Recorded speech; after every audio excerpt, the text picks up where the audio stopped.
नमस्कार, अखबार रिपोर्टर के इस अंक में आपका स्वागत है। प्रशांत किशोर को लेकर बिहार के राजनीतिक गलियारों में यह चर्चा शुरू हो गई है कि क्या प्रशांत किशोर फिर से राजनीतिक स्ट्रेटेजी के लिए काम करना शुरू कर देंगे, जो उन्होंने काम ये छोड़ दिया था। इस पर आज हम चर्चा करने वाले हैं। और बात शुरू करें इससे पहले आपसे गुजारिश है कि हमारे चैनल को सब्सक्राइब कर दीजिए, लाइक और शेयर जरूर कर दीजिएगा। तो चलिए शुरू करते हैं। प्रशांत किशोर को लेकर राजनीतिक गलियारों में एक चर्चा शुरू हो गई है और चर्चा ये है कि क्या प्रशांत किशोर फिर से अपने पुराने काम यानी राजनीतिक स्ट्रेटेजिक जो बनाते थे उस पर वो लौटने वाले हैं क्या। ये बातें कई घटक दलों से और कई मीडिया के जो हाउस है उसके द्वारा ये सामने आ रही है। बात कहाँ से शुरू हुई पहले ये जान लीजिए।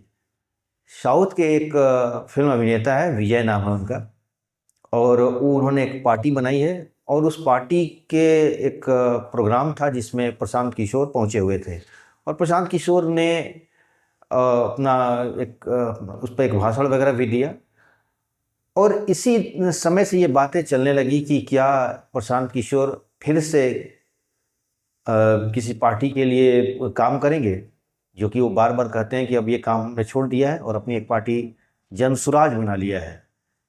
तो ये बातें चर्चा इसलिए हुई क्योंकि प्रशांत किशोर ने इस बात का भी खंडन नहीं किया है।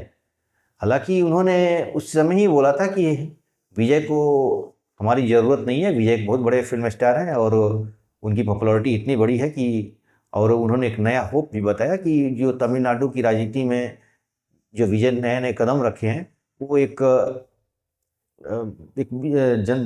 जो तमिलनाडु की जनता है उसके लिए एक विश्वास के रूप में ये आ गए हैं सामने।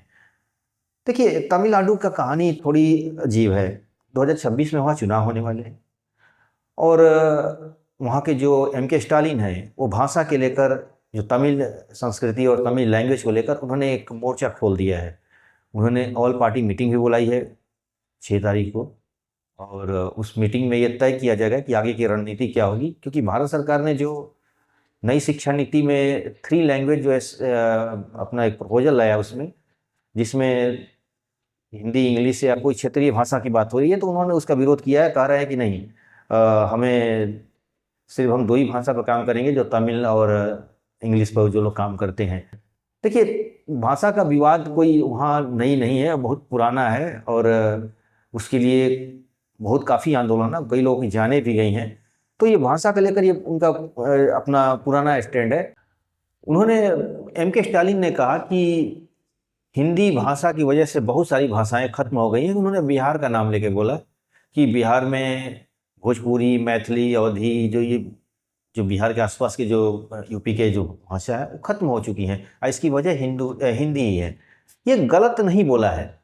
स्टालिन ने जो बातें कही हैं वो गलत नहीं कहा है, ये बातें सही है कि हिंदी की वजह से बहुत सारी भाषाएं भारत में कमज़ोर पड़ी हैं। और देखिए, कल्चर किसी देश का एक नींव होता है, किसी समाज का एक आत्मा होता है, और अगर कल्चर डाइल्यूट हो जाए तो बहुत कुछ अंतर आ जाता है। बिहार के बारे में अगर कहा जाए तो बिहार का कल्चर अब डाइल्यूट हो चुका है, बुरी तरह से डाइल्यूट हो चुका है। इसकी वजह यह है कि बिहार के लोग बहुत जगह गए काम के लिए, अपनी पलायन हुआ, अलग अलग राज्यों में गए और वहाँ से एक बीमारी की तरह उस संस्कृति को ढोकर बिहार में लेकर आए और सबने एक अलग तरह की खिचड़ी संस्कृति बन के उभर गई। और आपने बचपन में वो किताबें देखी होंगी जिसमें हर स्टेट का एक पहनावा और एक कल्चर के बारे में बताया जाता है। जैसे पंजाब के बारे में पंजाबी लोगों का पगड़ी दिखाया जाता है, असम के लोगों को दिखाया जाता है, तमिलनाडु को दिखाया जाता है, उसमें बिहार नहीं होता है। आप बचपन से उन किताबों को देखिएगा, बचपन में जो आपने पढ़ा होगा उसमें बिहार का कोई कल्चर के बारे में कभी नहीं बताया गया, क्योंकि बिहार के कल्चर के बारे में कुछ है ही नहीं। यहाँ कल्चर बुरी तरह से खत्म हो चुका है। तो फिर जब कल्चर की बात होती है तो बिहार का कल्चर बुरी तरह से दूसरे कल्चर जो और संस्कृतियाँ हैं उससे प्रभावित हो चुका है। भाषा की बात करें तो धीरे धीरे भोजपुरी के बहुत सारे शब्द खत्म हो रहे हैं, उस पर हिंदी के शब्द घुसते जा रहे हैं और धीरे धीरे भोजपुरी खत्म हो जाएगी, क्योंकि नए लोग जो पढ़े लिखे लोग हैं भी अपने बच्चों से जो बातें करते हैं भोजपुरी में नहीं करते हैं। तो एक क्षेत्रीय भाषा थी, और भोजपुरी सिर्फ भाषा ही नहीं, एक कल्चर भी था। और इस कल्चर का प्रभाव वो मैथिली हुआ, चाहे मगही हुआ, अवधी हुआ, ये एक ही, भले भाषा ये अलग अलग है, बोलियां अलग अलग है, लेकिन मिलती जुलती बोलियां हैं, और इनका कल्चर समान है।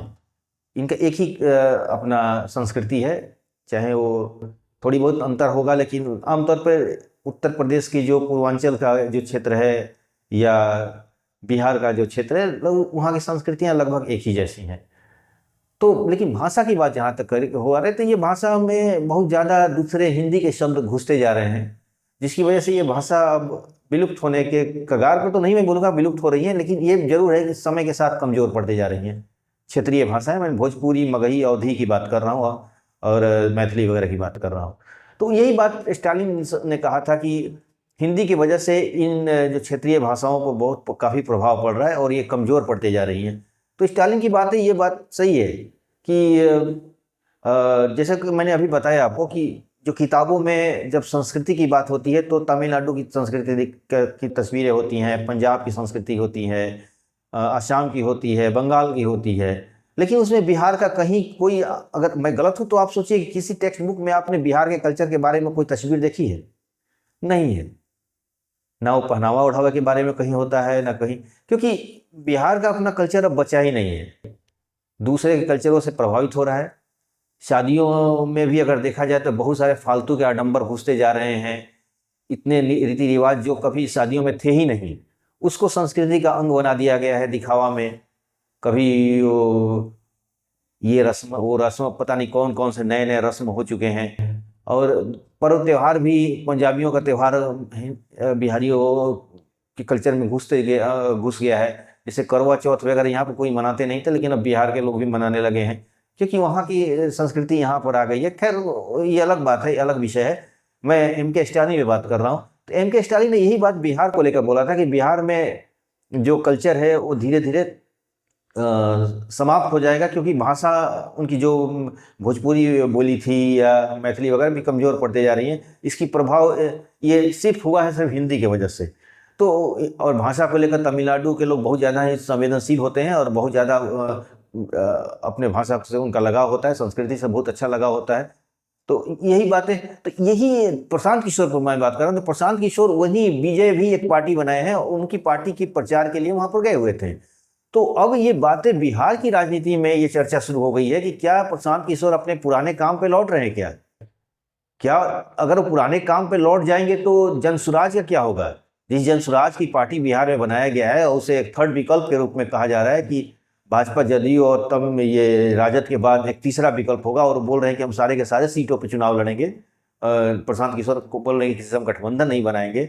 तो ये प्रशांत किशोर का अपना है। तो अब ये प्रशांत किशोर ने अभी कुछ बोला नहीं है कि मैं पुराने काम पे जा रहा हूँ, लेकिन राजनीतिक गलियारा में ये बात का चर्चा है, क्योंकि तमिलनाडु वो पहुंचे हुए थे विजय के प्रोग्राम में, जो उनके जो पार्टी का एक प्रोग्राम था उसमें पहुंचे हुए थे, और उन्होंने भी बोला था। इस शायद कन्फ्यूजन वहीं से शुरू हो गई कि मैं फिर से प्रचार करने के लिए अपने मित्र के आ रहा हूँ, हालांकि इनकी प्रचार की जरूरत नहीं है, बहुत बड़े स्टार हैं।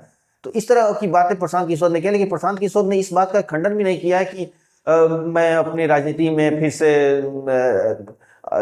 ये राजनीतिक रणनीतिकार के रूप में फिर से मैं आ रहा हूँ या नहीं आ रहा हूँ। इस बात का कोई उन्होंने अपना साफ नहीं किया है स्टैंड। तो इसलिए अफवाह की बाजार गर्म है कि प्रशांत किशोर फिर से अपने पुराने काम पे जा रहे हैं। तो इसलिए